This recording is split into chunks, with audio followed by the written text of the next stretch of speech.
Population Explosion Flip Learning Clip. This is for Triple Science and it's for B3.4.1.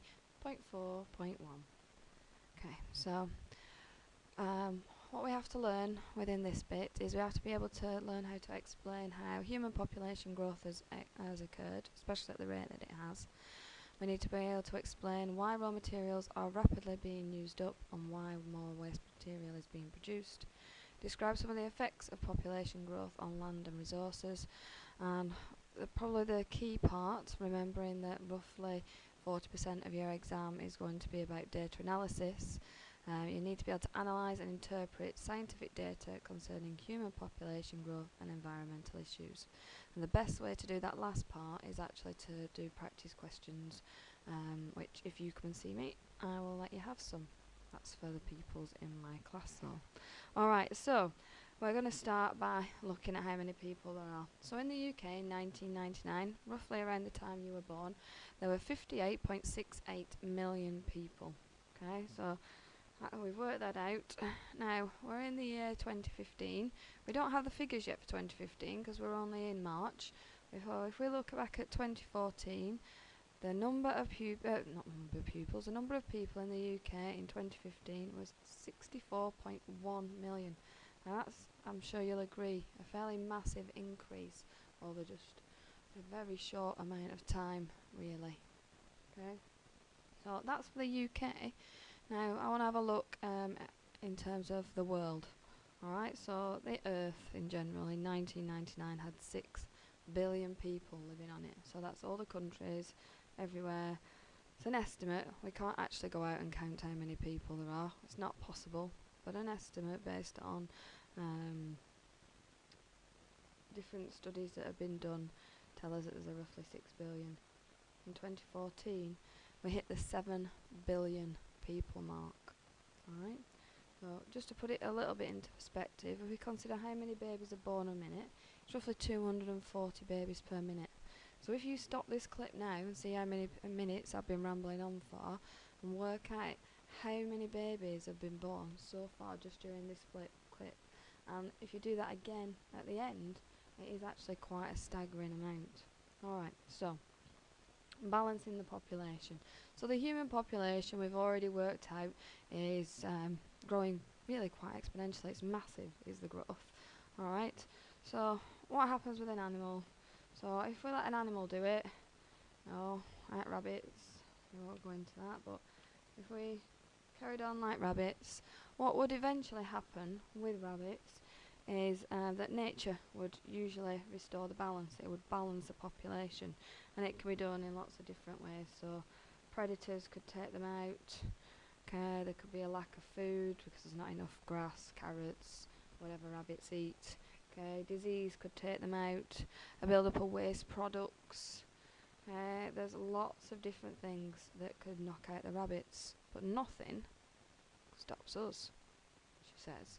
Okay, what we've done, we're very clever as a race, as an animal. We don't follow those rules. We've been able to increase our food yields. Okay, so we're actually growing more food, actually quite often in the same space. Okay, we have managed to cure, prevent and treat many killer diseases. So diseases that affected people 50 years ago, for a good number of them don't affect us now. Okay, and we have no natural predators. We are at the top of the food chain, right? We eat most things, okay, but they don't generally eat us.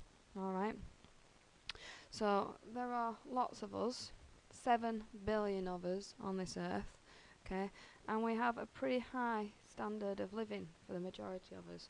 Okay, not going to make any bones about it. The majority of people in this world have a very high standard of living. There's very few people that don't. So if we look at our standard of living, we do kind of live in style. Generally, we all have a house, okay, and we might have gone on holiday somewhere and flown on a plane. Might have gone on a train to Manchester or London. Most families have cars, okay, or you'll have been in a car. Okay. We all eat, and when we're eating, we've got all this packaging going on, lots of waste materials, okay. And we all use electricity.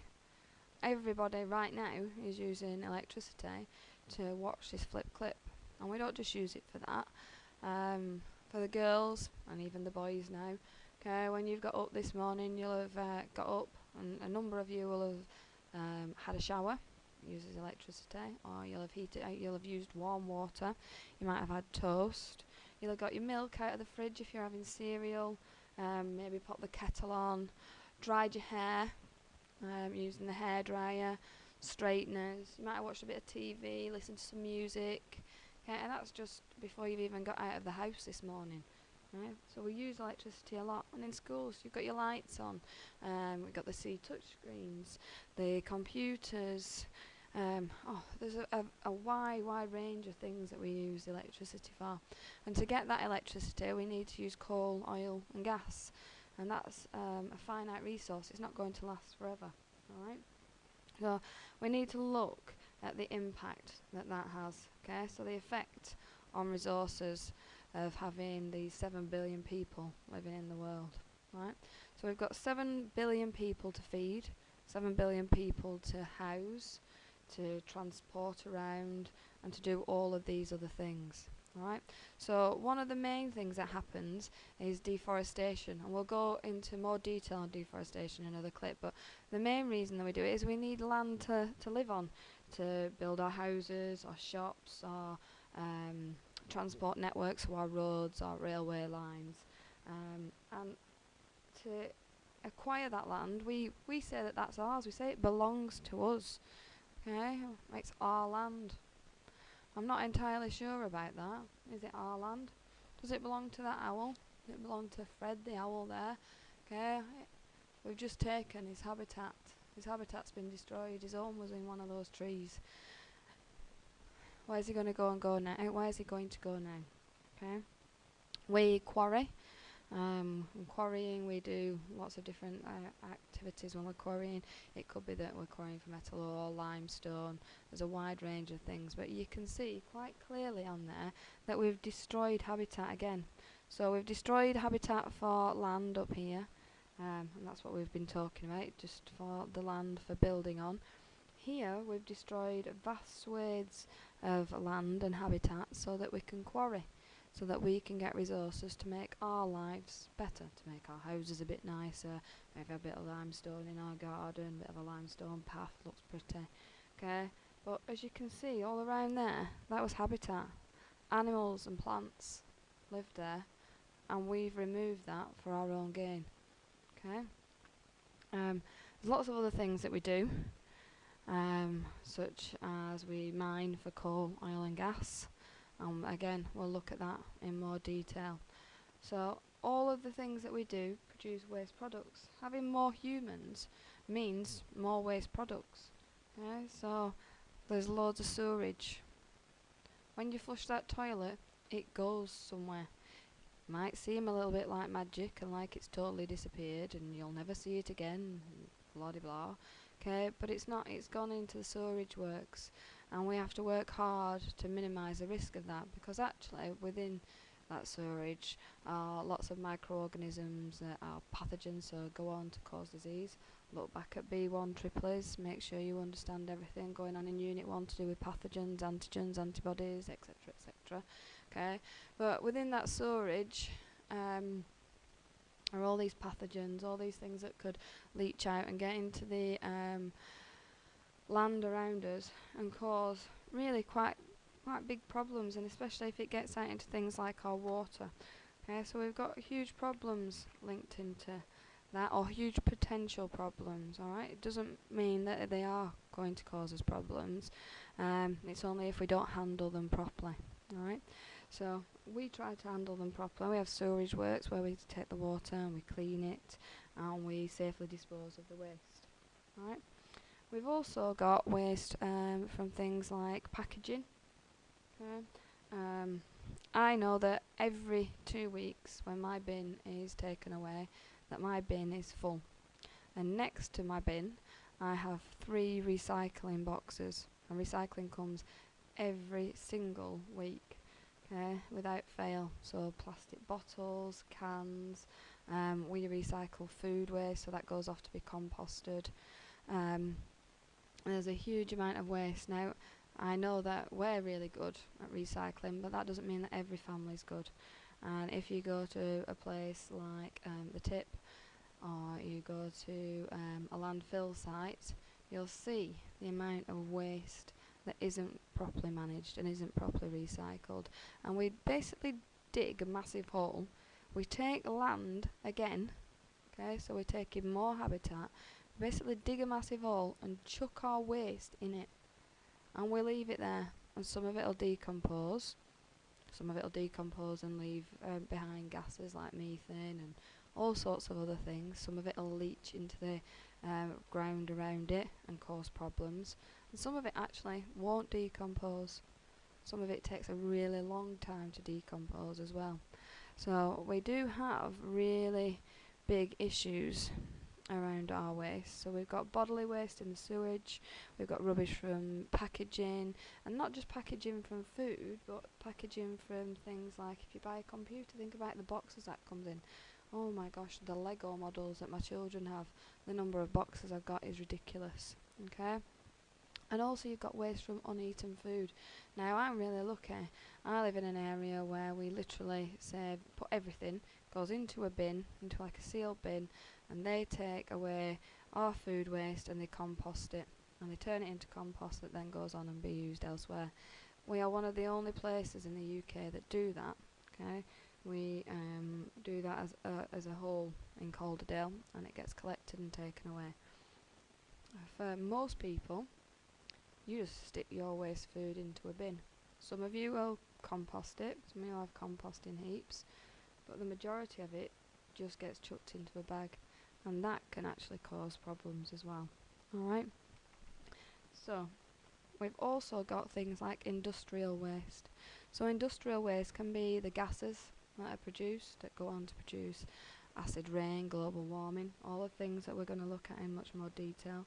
And they can go on to lead to problems like chemicals that get washed from the land into waterways, or just straight into the waterways. Right?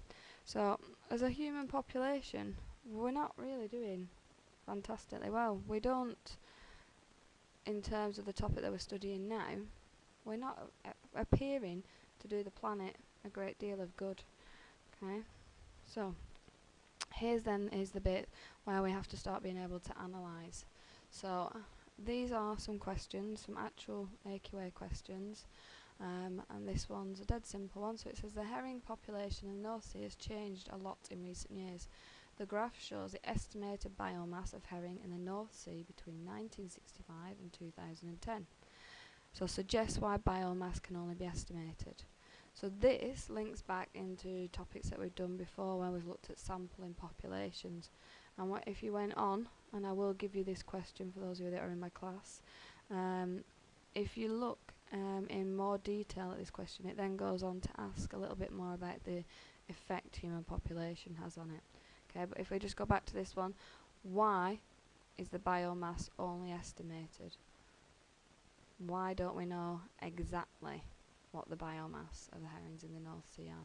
Okay, so if you want to stop it and think about it, then do so now, but I'm going to give you the answer now. So it's impossible to weigh all the fish in the sea, and that's taken from the mark scheme. There is no way on earth that I can catch all the fish in the sea and weigh them. No one can do that. Alright, and it's the same when we're looking at sampling techniques for lots of other things. There's no way we could count every single blade of grass, or count every single buttercup or bluebell, or every beetle. Okay, it's the same principle. Alright, so this one's about recycling. The pie chart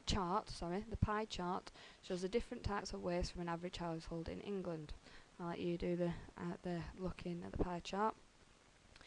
So the question is, in 2010, councils in England collected 23 million tonnes of waste from households. Most of the waste was put into landfill sites, and councils pay to use landfill sites. Organic kitchen waste can be put onto compost heaps. You need to calculate the mass of organic kitchen waste from households that could have been put onto compost heaps in 2010. Yeah. Right, so stop the clip, work it out. Now when you've done that, restart, and then let's have a look at the answer. Alright, so let's have a look at the answer. So the answer is 8.05, 8.1 or 8. It depends whether or not you've rounded up, etc. Okay, and how many decimal places that you've used. So the correct answer, with or without working out, gains you 2 marks. Now the understanding is, if you have managed to get the correct answer, then you must have worked it out correctly. Alright, but always play safe. Put your working out down, so you should be putting 35 divided by 100 times 23, and that's a million. Okay, should be your working out. Always write down your working out, because then if you go and mess up and just write the wrong number because you've had like brain freeze during your exam, then you're still going to get at least 1 mark. Alright, you'd also get 1 mark for 805, or what's that, guys? My brain's died. Is that 8,050,000? I don't know. You guys tell me. Come into class and tell me. Tell me I'm a numpty. I'm quite alright with that. I don't do numbers, I do science. Okay, so can you see how easy it is to pick up the marks though on these analyse questions? That's what I want you to be looking at. We will go through these questions in class. You can tell me I'm a numpty for not being able to work my numbers out. I am rubbish, I admit it. Okay, the next Flip Learning clips then are going to look at deforestation and the effects of it, the effects of air pollution and things like global dimming, acid rain, biodiversity and global warming. Alright guys, I'll get them uploaded for you as quick as I can. If there's anything that you want to know, come and ask.